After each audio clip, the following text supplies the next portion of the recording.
Mootummaa Itoophiyaa fi waraana bilisummaa Oromoo gidduutti Taanzaaniyaa magaalaa Daaree Salaamitti gaggeeffamaa jiru jiraattota naannoo Oromiyaa hedduutti abdii horeera. Battala odeeffannoon marii nagaa dhaga'amettis namoonni hedduu miidiyaa hawaasaa gubbaatti gammachuu qaban ibsachuun marichi akka milkaa'uufis hawwii qaban ibsataa turan.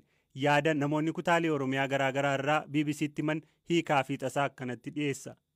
Waraanni humnoota mootummaa fi hidhattoota waraana bilisummaa Oromoo gidduutti waggoota darbaniif kutaalee Oromiyaa garaagaraa keessatti taasifamaa ture lubbuu lammiilee nagaa hedduu kan galaafate buqqaatii mancaatii qabeenya fi rakkoolee hawaas dinagdee hedduuf sababa ta'ee tureera. Waa'ee marii nagaa marsaa lammaffaa Taanzaaniyaatti taasifamaa jiru kana ilaalchisee BBC'n kutaalee Oromiyaa garaagaraa keessaa yaada namootaa iyyafateera. Godina Qeellam Wallaggaa Gidaamii irraa jiraatan BBC'n dubbisee dubbiin marii nagaa jalqabuu dhaga'utti akka gammadanii fi mariin kun gidiraa waggoota 5 darban uummati naannichaa keessa ture akka furu abdii qaban himu. Akka tasaa ta'ee alakoofteriin yeroo naannaa Gidaamii gandaa Giraayii jedhamu kanatti alakoofteriin kun dhuftee buutee alakoofteriin maal irratti dhufte jedhamee oduu kana gaafa dhaga'amu jaalli marrootu ittiin deemee nagaa biyyaa dhufaa jira gaafa jedhamu gammachuu guddaan nutti dhaga'ame namni hawwii kana godhanne hundumtuu hawwii kana maaliin nuudhuma jennee kan eegnuudhaam. Wantoonni waggoota 5-6 lakkoofsitu kun kan keessa dabarsine abjuu nutti fakkaata. Yeroo namni ganama bahee galgala galuu dadhabu.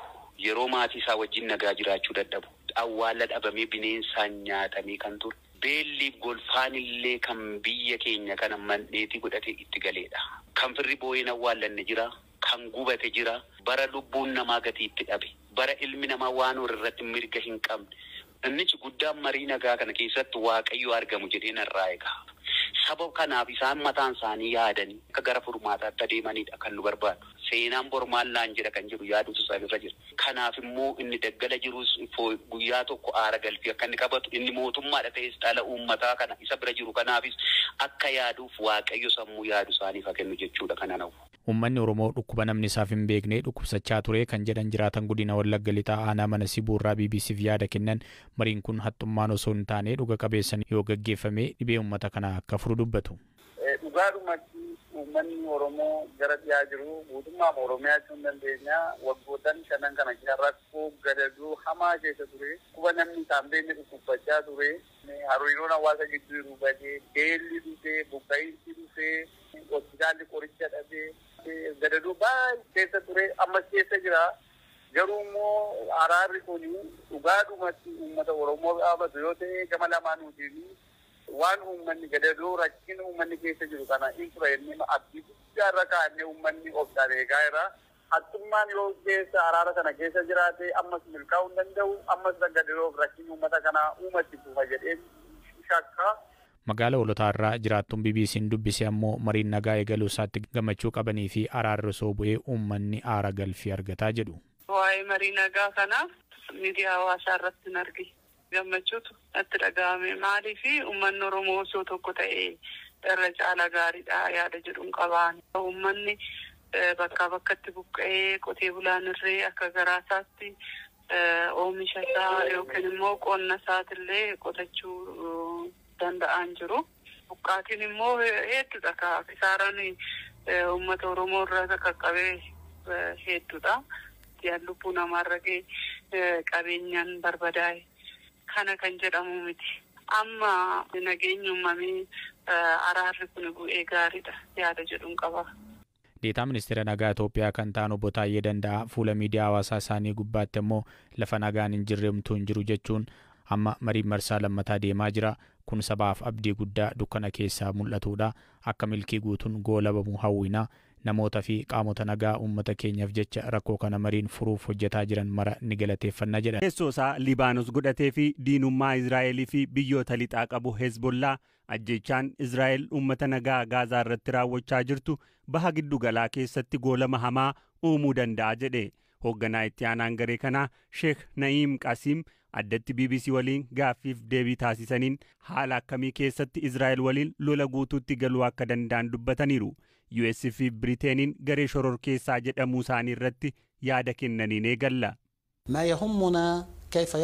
Dhimmi keenya akkatti uummanni keenya nu ilaaludha. Nuti Hezbollaan sammuu uummata keenyaan falmattoota lafa isaanii bilisa baasudha. Falmaan goonu kuni uummata bakka bu'uuni.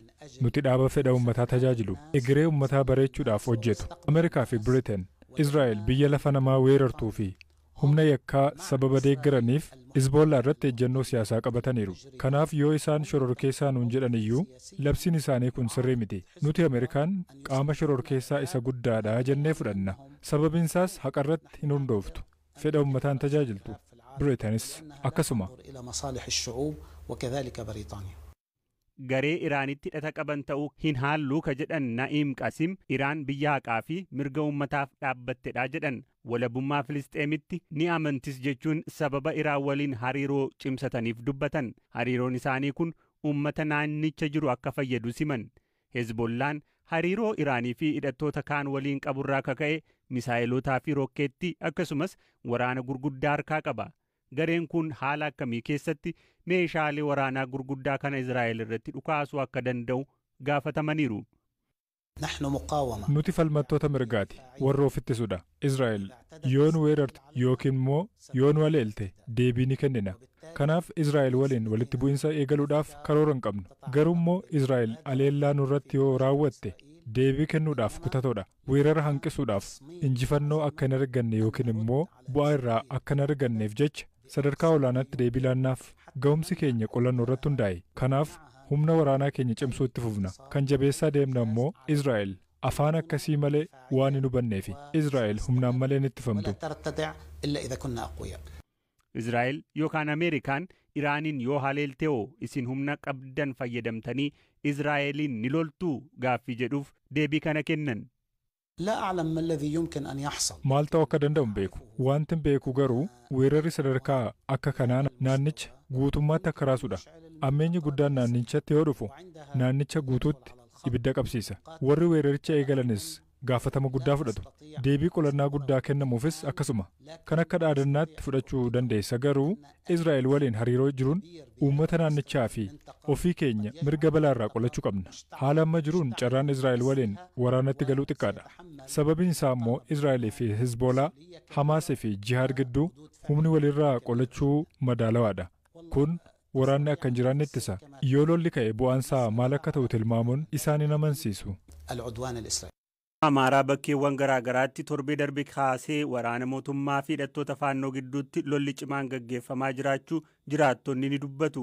Guyyaa kaleessaa hidhattoonni faannoo magaalaa Laalibalaa harka caalu to'atanii turanis har'a immoo raayyaan ittisaa deebisee to'atee jira. Hiikaa fi tasaa waan qindeesse qaba. Magaala guddoo godina kaaba walloo kan taate Laalibalaa fi naannoo isheetti guyyoota darbaniif lolli meeshaa gurguddaan deeggarame raayyaa ittisaa fi hidhattoota faannoo gidduutti gaggeeffamaa kan ture yoo ta'u guyyaa kaleessaa hidhattoonni faannoo magaalattii harka caalu to'atanii akka turan jiraattonni BBC'tti himan. Haa ta'u garuu raayyaan ittisaa magaalattii deebi'ee to'achuu fi yeroo ammaa magaalattii keessa sagaleen dhukaasaa akka hin jirre jiraattonni BBC'tti himu. Namoonni nageenya isaaniif jecha maqaan isaanii akka hin dhaamne gaafachuun BBC'tti dubbatan guyyaa har'aa waaree boodaa kaasee raayyaan ittisaa mana irra deemuun sakattaa gaggeessaa fi namoota hidhaa akka jiran himan. Dhuma torbee darbee jalqabee naannawa magaalaa Laalibalaa dabalatee godinoota naannoo Amaaraa hedduu keessatti raayyaa ittisaa fi hidhattoota faannoo gidduutti lolli cimaan gaggeeffamaa akka ture jiraattonni ni dubbatu. Lola qaamolee lamaan kanneen gidduutti gaggeeffamaa tureen namoonni du'anii fi miidhaan qaamaa irra ga'e jiraachuus himu jiraattonni kun. Hidhattoonni faannoo erga magaala seenanii booda poolisoota fi milishoota irratti xiyyeeffachuun poolisoonni fi milishoonni hedduu jiraatan maqaan isaanii akka hin dhaamne gaafatan BBC'tti himan. Tajaajilli oduu Faransaay AFP'n jiraattota magaalaa Laalibalaa dubbisuun akka gabaasetti hidhattoonni faannoo magaalattii keessaa ba'u hordofee raayyaan ittisaa magaalaa Laalibalaa deebi'ee to'ateera. Jiraatan biraa immoo kaleessa roobii faannoon magaalattii harka caalu to'atee ture garuu ganama yeroo kaanuu hidhattoonni bahaa jiru amma magaalattii keessa socho'aa kan jiru raayyaa ittisa biyyaati jechuun haala magaalattii keessa jiru himu. Guyyaa kaleessaa lola cimaa magaalattii keessatti gaggeeffame raayyaan ittisaa kaampii waraanaa naannoo sanaa qabutti dhiibamee akka ba'ee jiraatan kun AFP'tti himan.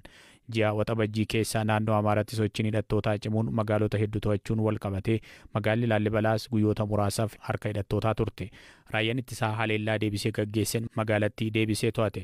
Dhuma torbee darbee gaafa sadaasa afurii kaasee garuu magaalattii fi naannichatti humnoota mootummaa fi hidhattoota gidduutti lolli cimaan gaggeeffamaa ture. Lolli meeshaalee waraanaa gurguddaan deeggarame magaalaa Laalibalaa keessatti gaggeeffamuurraa kan ka'e hambaan seenaa bataskaana Laalibalaa magaalattii keessatti argamuu fi UNESCOtti galmaa'ee balaa irra bu'uu danda'a jechuun jiraattonni yaaddoo qaban BBC'tti himanii turan. Dhimma kana kan gaafataman dubbii himtuun mootummaa federaalaa Salaamaawwiit Kaasaa garuu ammatti hambaaleef yaaddessaa wanti ta'e hin jiru jedhan. Gama biraan ammoo walitti bu'iinsa magaalattii keessatti gaggeeffameen guyyaa roobii xayyaarri qubachuu dhabee deebi'uu jiraattonni BBC'tti himan. Diyaaqoniin Rooyiters dubbisee sibiilli bataskana Laallibalaaf akka gaaddisaatti akka gargaaruuf tolfamee rasaasaa dhukaafamee rukutamuu himaniiru. Kanneen wal lolan meeshaa gurguddaa fayyadamaa akka jiranii fi sababa sagalee dhukaasa guddaan kirkirree akka itti dhaga'amu ibsuun kun immoo hambaalee seenaa magaalattiif yaaddoo akka uumuu himan.